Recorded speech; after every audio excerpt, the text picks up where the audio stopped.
бір шетте, қайсар қыз барушы еді тәуекелге. Шахзаман мен дүниезада айналдырып құбыжыққа, Сұлтан Кәрімді алыстатып жіберді. Талай сапар шексіз өзгелге, жолықса да қаншама қауіпке. Өмір ағашына барар жолда кездескен, Шахризада талмады күресуден. О, Шахризада, ежелгі мың бір түн ертегісіндегі. О, Шахризада, қызыққа толы ертегілерді айтамыз.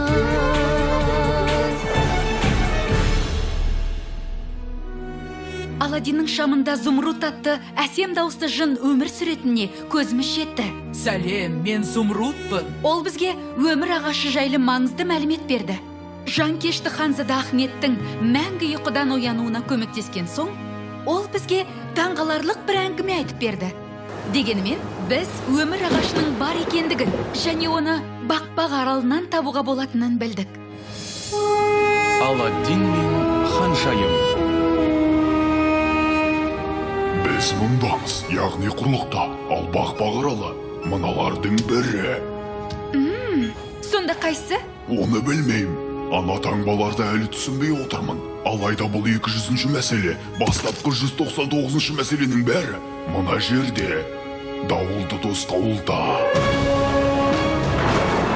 Ешқашан бітпейтін, бас аяғы жоқ тылсым теңіз дауылы.